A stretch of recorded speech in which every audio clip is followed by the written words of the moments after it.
Hello प्यारे बच्चों, आज हम आए हैं एक और नई कहानी के साथ। लेकिन पहले जल्दी से चैनल को कर दीजिए सब्सक्राइब और सुनते रहिए नई नई कहानियाँ।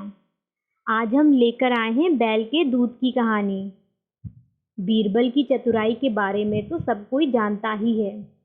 उन दिनों बादशाह अकबर बीरबल की चतुराई से खुश होकर उनकी तारीफ कर रहे थे। सभा में मौजूद सभी लोग इस बात से सहमत थे कि केवल उन सब में से सबसे ज़्यादा समझदार और चतुर बीरबल हैं। बादशाह अकबर ने बीरबल की तारीफ में कहा, बीरबल, हम सबको मानना पड़ेगा कि तुम बहुत ही चतुर और समझदार हो। तुम्हारी चतुराई का कोई जवाब नहीं। मेरा तो ये मानना है कि इस देश में तुम्हारे जितना समझदार और चतुर कोई और नहीं है। दरबार में मौजूद सभी दरबारी एक साथ कहने लगे, जी हाँ, बिल्कुल सही जहाँपना, आप सही कह रहे हैं। लेकिन उन दरबारियों में से एक दरबारी सुखदेव सिंह चुपचाप बैठा हुआ था। बादशाह अकबर की नज़र उस पर पड़ी। बादशाह अकबर ने सुखदेव सिंह से पूछा, क्या बात है, तुम चुपचाप बैठे हो? क्या तुम नहीं मानते कि बीरबल हम सब में से सबसे ज़्यादा चतुर और समझदार है? उस दरबारी ने बादशाह अकबर से कहा, जी हाँ हुजूर, मैं ये नहीं मानता कि बीरबल हम सब में से सबसे ज़्यादा समझदार और चतुर है। अकबर बोले, अच्छा, अगर ऐसा ही है तो तुम बीरबल की कोई एक परीक्षा ले सकते हो। तुम बीरबल को एक चुनौती देकर देखो, वह उस चुनौती को ठीक से पार कर पाता है या नहीं। अगर उसने वह कर दिखाया तब तो तुम मान ही लोगे कि वह सबसे ज़्यादा समझदार है। ऐसे में उस दरबारी ने बीरबल को चुनौती देते हुए कहा, ठीक है, आप बीरबल से कहिए कि वह हम सबके लिए बैल का दूध लेकर आए। अगर वह ऐसा कर पाता है तो मैं मान लूँगा कि हम सब में से सबसे समझदार चतुर बीरबल है। बादशाह अकबर ने चौंकते हुए कहा, बैल का दूध? ऐसा कैसे हो सकता है?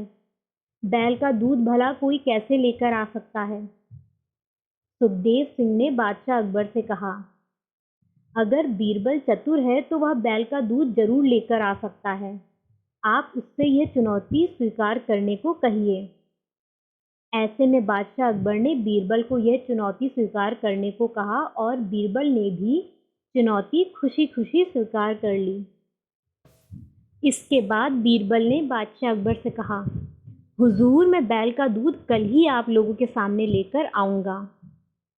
बादशाह ने कहा, मुझे नहीं पता कि तुम क्या करोगे, लेकिन मैं जानने के लिए बहुत उत्सुक हूँ।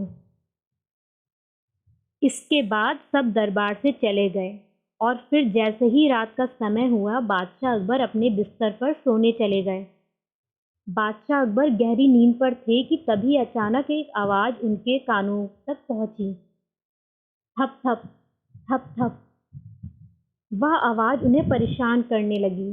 बादशाह अकबर की नींद खुली और उन्होंने जोर से चिल्लाया, सैनिक, सैनिक, कौन है जो इतनी रात को ये इस तरह की आवाज़ कर रहा है? इससे मुझे परेशानी हो रही है। जाओ, जाकर उसे शांत कराओ। बादशाह के आदेश पर सिपाही गया और उसने उस आवाज़ करने वाले को शांत करवाया। कुछ देर बाद बादशाह अकबर फिर से सो गए। कुछ देर सोने के बाद फिर से वह आवाज़ उनके कानों तक पहुंचने लगी। थप थप थप थप। आवाज़ उन्हें परेशान करने लगी। इस बार वे गुस्से से उठे और उन्होंने फिर चिल्लाया, सैनिक, कौन है यह जो आवाज़ कर रहा है? उसे तुम यहाँ लेकर आओ, मैं उसे दंड दूंगा। सैनिक बाहर गए और उन्होंने देखा कि एक बच्ची जो बहुत छोटी थी, वह कपड़ा धो रही थी। उसकी आवाज़ सब तक पहुंच रही थी। सैनिकों ने उस बच्ची को बादशाह अकबर के सामने पेश किया।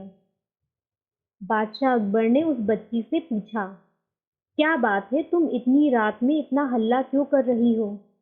क्या तुम्हें नहीं पता कि ये समय सबके सोने का है? तुमने मेरी नींद खराब की है। बच्ची बोली, जी हाँ हुजूर, मुझे पता है। मैं रात को इसीलिए कपड़े धो रही हूँ क्योंकि मेरी माँ मायके गई हुई है और मेरे पिताजी ने बच्चे को जन्म दिया है।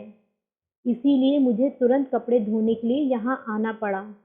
मैं माफ़ी चाहती हूँ कि आपकी नींद खराब हुई। बादशाह ने चौंकते हुए उस बच्ची से कहा, क्या कहा तुमने? तुम्हारे पिताजी ने एक बच्चे को जन्म दिया है? ऐसा कैसे हो सकता है? तुम बेवकूफ़ हो क्या बेटा? उस बच्ची ने बादशाह से फिर कहा, माफ़ करना हुजूर, लेकिन आपके इस देश में कुछ भी हो सकता है। अगर एक बैल दूध दे सकता है तो मेरे पिताजी भी एक बच्चा तो दे ही सकते हैं। उस बच्ची की बात सुनकर राजा अकबर सब समझ चुके थे कि यह सब बीरबल का ही किया धराया है। उन्होंने बच्ची को वापस घर जाने को कहा और वे खुशी खुशी अपने बिस्तर पर सो गए। जैसे ही अगला दिन हुआ, दरबार में सारे लोग उपस्थित थे, लेकिन बीरबल वहां नहीं थे। राजा ने सुखदेव को बुलाया और पूछा, क्या बात है, तुम आज थोड़ा कमजोर दिख रहे हो? कल रात को सोए नहीं हो क्या? सुखदेव सिंह ने बादशाह अकबर से कहा, कल रात को मैं जब भी सोने जाता तो एक आवाज़ मुझे परेशान करने लगती। इसकी वजह से मेरी नींद पूरी नहीं हो पाई। तब अकबर बोले, अच्छा ऐसी बात है। दरअसल वह आवाज़ बैल के दूध निकालने की थी। फिर उन्होंने सारे दरबारियों को रात की बात बताई और वे सब समझ गए कि बीरबल के जितना चतुर उनमें से कोई भी नहीं है। तो बच्चों, ये थी बैल के दूध की कहानी। धन्यवाद।